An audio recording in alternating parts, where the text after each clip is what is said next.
This is a very large panel. I'm looking forward to this. I got to tell you, when I saw Diane's book, I was taken by the title, and I think for New Haven, Jane Jacobs' book was particularly poignant because in the fall, November 1953, we elected a mayor on an urban renewal platform.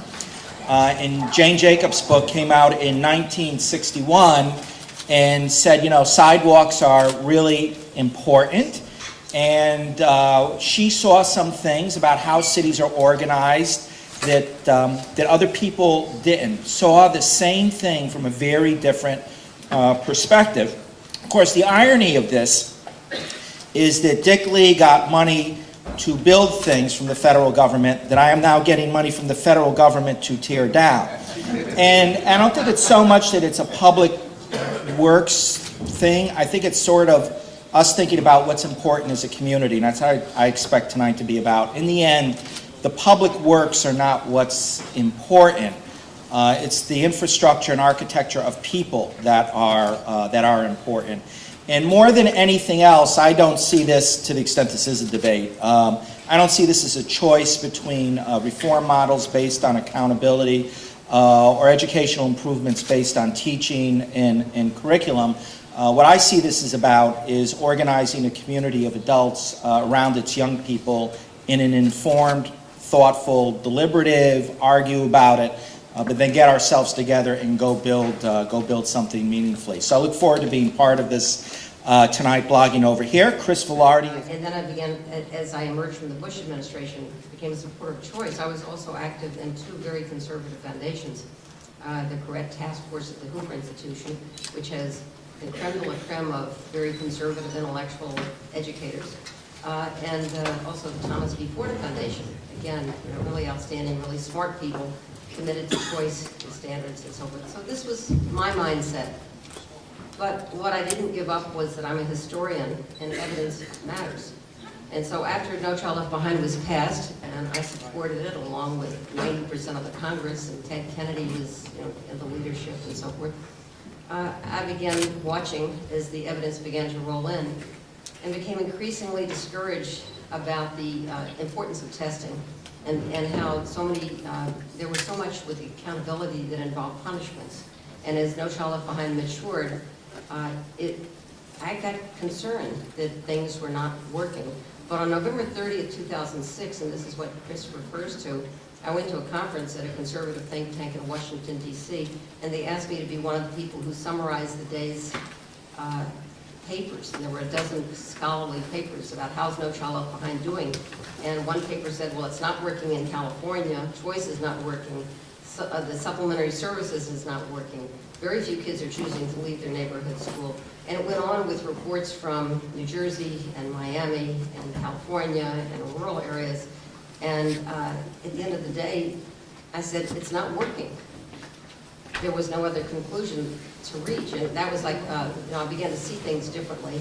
And then when the federal test scores came out in October of 2007, I saw that the scores hadn't budged at all, but all of this tremendous investment in testing and test prep was not producing the scores that were promised. And I wrote an article at that point in the New York Times saying that Congress should get out of the classroom, that this using testing and accountability as a reform measure was wrong. But, you know, there were other things that brought me to where I am today, and someone reminded me just recently that in 2003, I was asked to sign a manifesto saying that you didn't have to be an educator to be a principal, and a whole group of right-wing types signed this manifesto, sponsored by the Broad Foundation in Los Angeles, and I refused to sign it because in my heart of hearts, I thought, you should be an educator if you're going to run a school, right?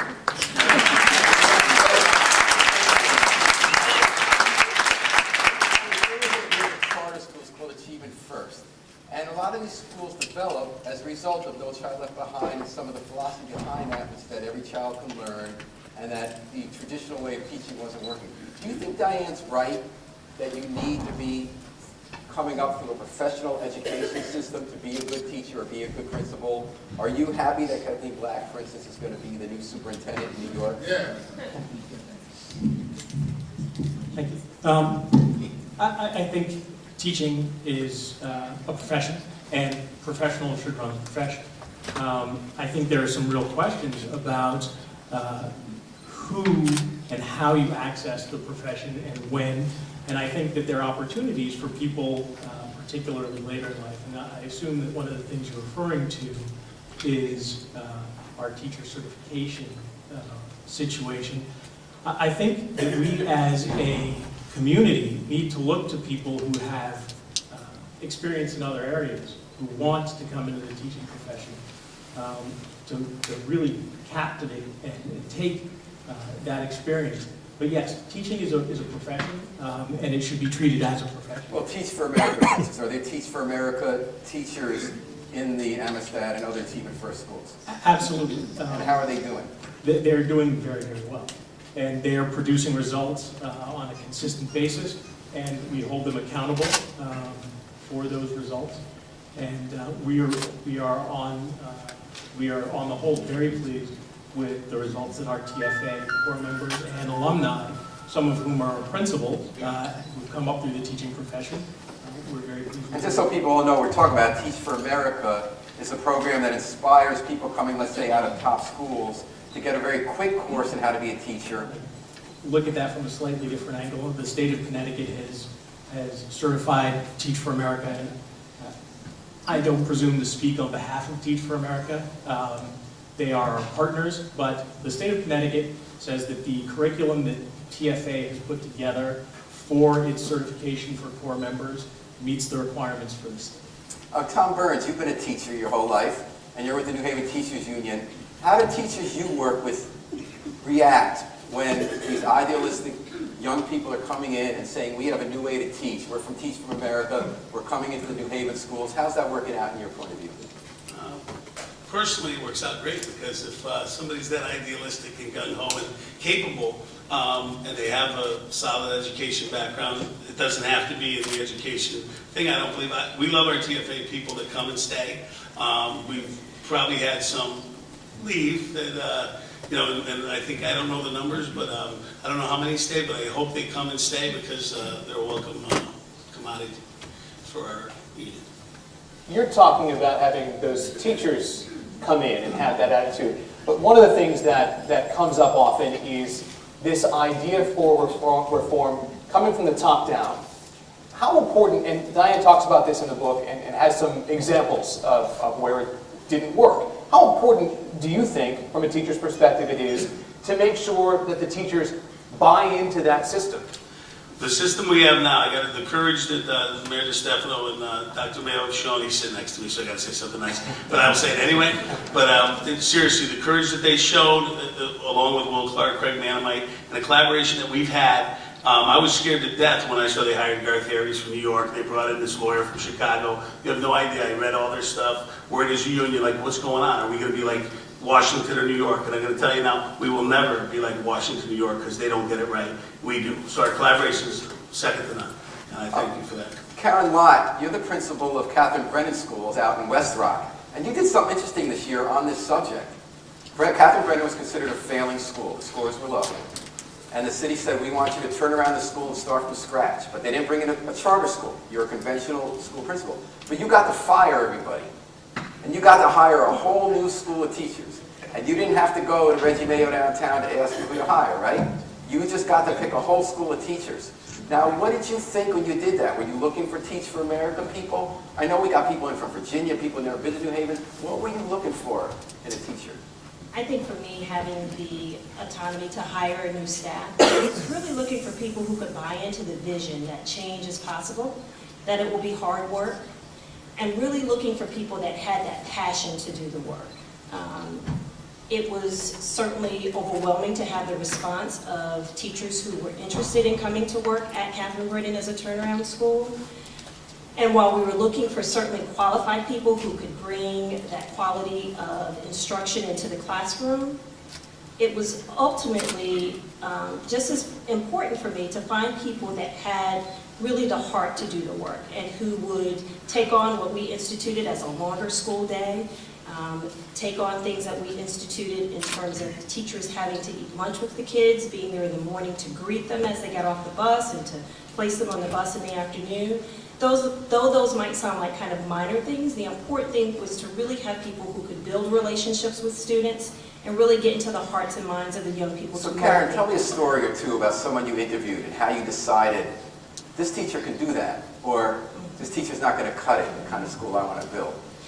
The interview process was really one that involved multi-layers, in that not only talking with teachers about their prior experience, or for some of them, new teachers coming out of just graduating from college, but also having them bring in portfolios of student work. Show me some examples of some rigorous work that you've had your students accomplish, and why did you select this piece of work?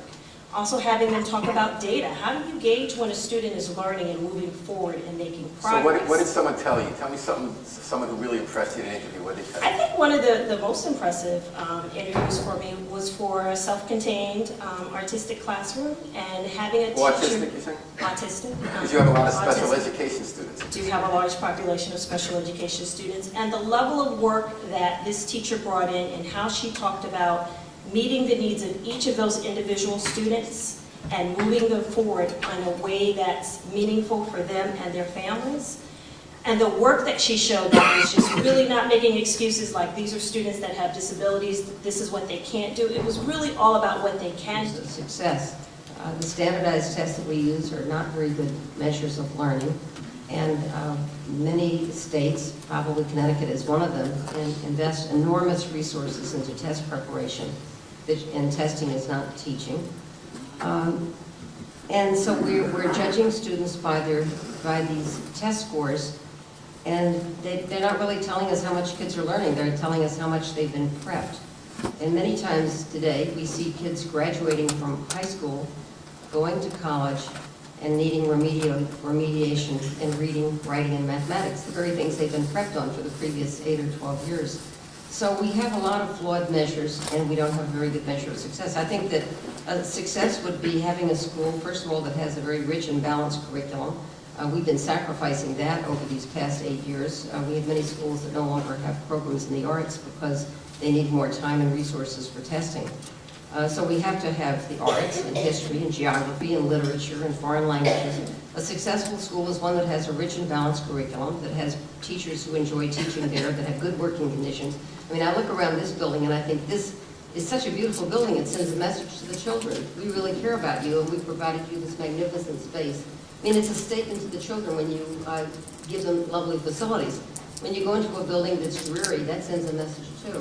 So I think we've got a lot of input measures that are very important that we're ignoring, and we're relying on very bad output measures. Well, Damaris, you're kind of on the front lines of this. You're in charge of figuring out instruction for the whole city school system, what we're going to teach and how we're going to judge.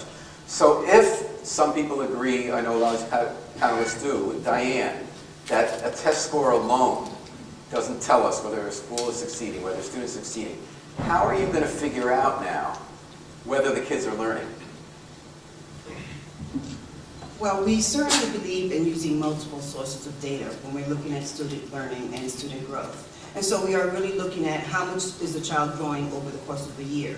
Because we really feel we have an obligation to ensure that our children are ready to go to college. And in order to do that, we have to assess ourselves. And I see the standardized test as assessing the work of the adults. How successful were we in preparing our students to be literate and have good numeracy skills?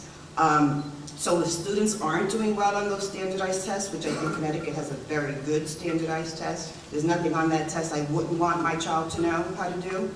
But what we're really looking at is, are the adults successful in preparing kids to get to college? So I can't tell whether you agree with Diane or disagree. Should we be using a test score to say they're successful? I think that's one of many measures. So what's another measure that I'm going to know Well, whether Rachel is doing a good job teaching at Domus Academy? Well, we definitely look at student work.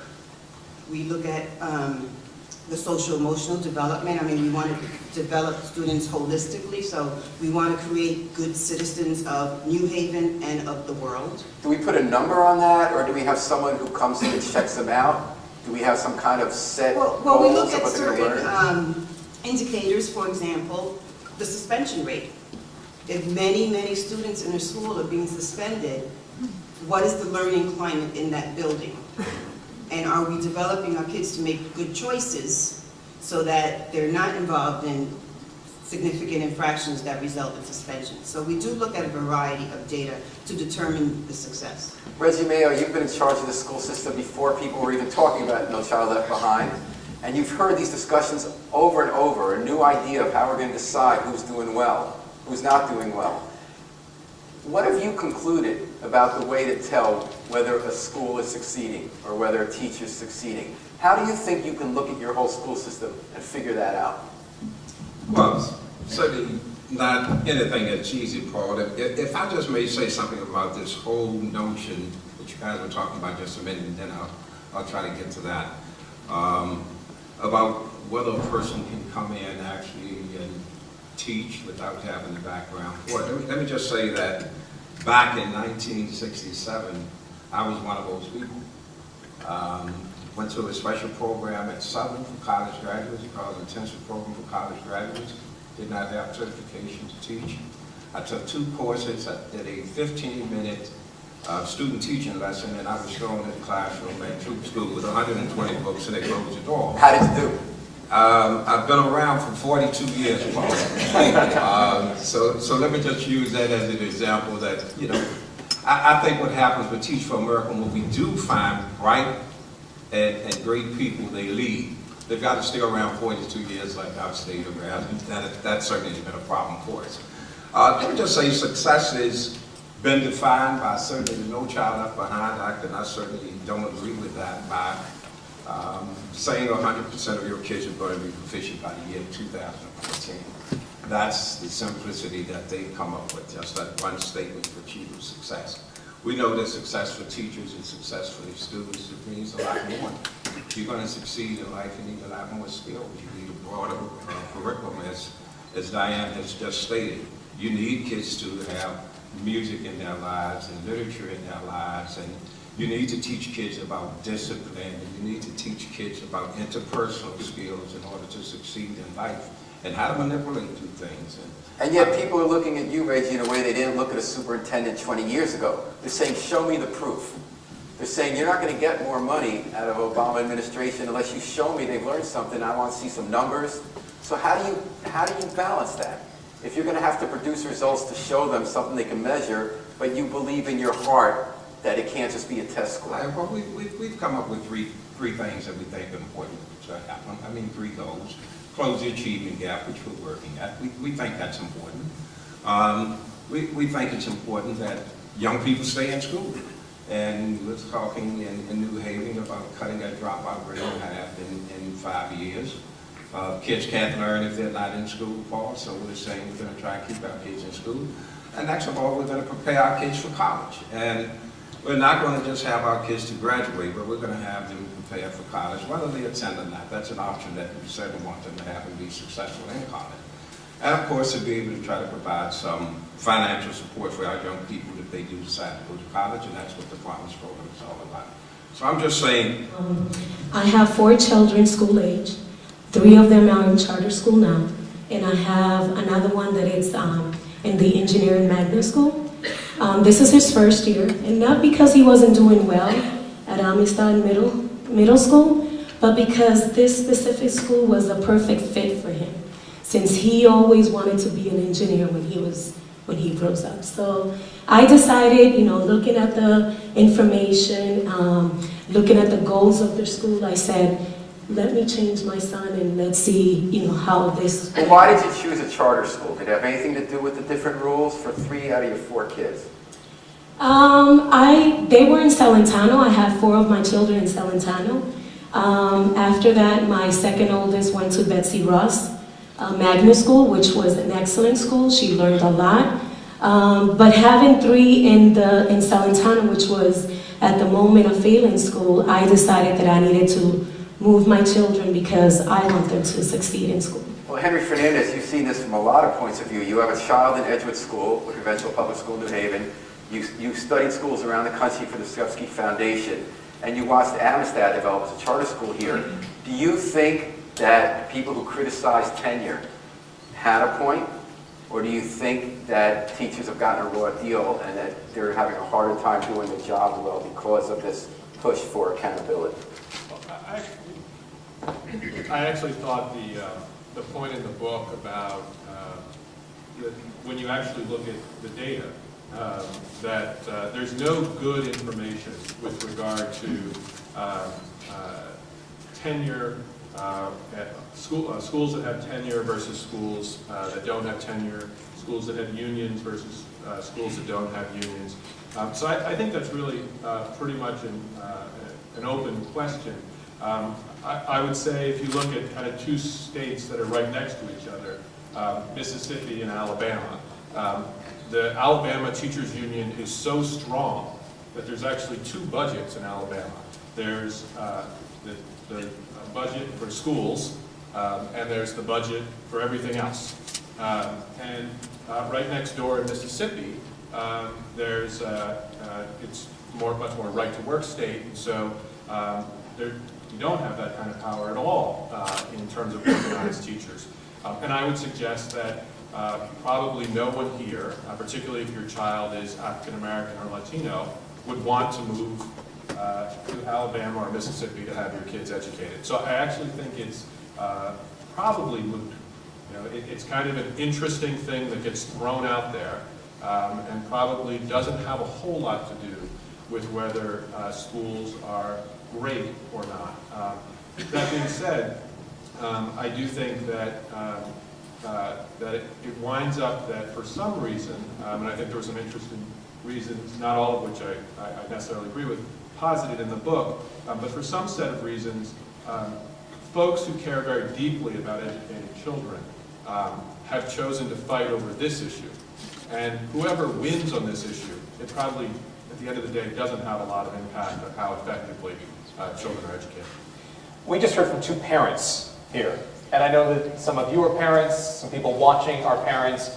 I posed the question on social media, and parents always jump in with their fixes and their answers.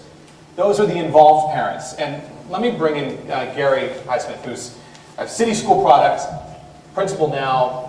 What do you see in terms of parent involvement, and do you see a direct relationship between the students who perform well and the parents who are involved, or not? Definitely you see a connection between the student achievement and the parents who are involved. But let me just clarify what parent involvement means.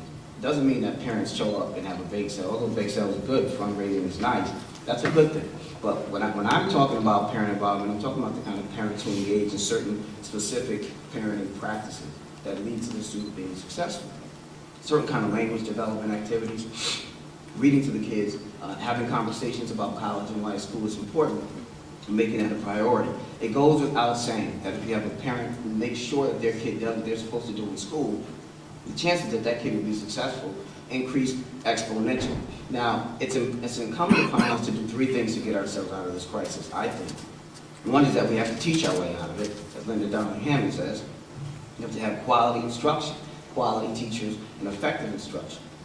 Number two, you have to parent your way out of it. That means the parents are not off the hook, because in this talk about accountability, and this talk about holding people accountable, what we tend to do sometimes is just back off and let parents off the hook, because that's not a politically savvy thing to talk about. Let's have that conversation about, in particular, what African American parents are doing or not doing. We've got to be better in the African American community than we are right now. I can't leave it up to the school to educate my daughters. It's my primary responsibility. I'm not turning that over. Let me also tell you what it means to be better as a parent. It means to be politically active so that you hold leaders accountable, that I'm held accountable, teachers are held accountable, superintendents and boards are held accountable. And the minute that parents start to organize politically, start to engage in certain parenting practices, kids achieve at higher levels. There's no doubt about that. Bill, you've tried to do that with Teach Our Children. What does it take to get parents involved? Was it hard to get people to speak up about Spanish language translation that you wanted more of in school materials? Was it hard to get them to go to Board of Ed meetings? It's always hard. It's always hard, and to me, I care deeply for this. So it's not hard for me to be involved in my children's education, but knowing the financial crisis that the nation is going through, I don't excuse the parents that can't make it to meetings, that can't make it to help their children with homework. If if they have, 2, 3 jobs in order for them to bring meal, to the table. So parent involvement is always hard to bring forth, but it's not impossible. And especially when we open the doors and we make them to be outspoken, to have a voice, and for us to show them that they do care, that we do care for them, and that they do have a voice, it's something that always brings them back to the group. Some of the parents who wrote to me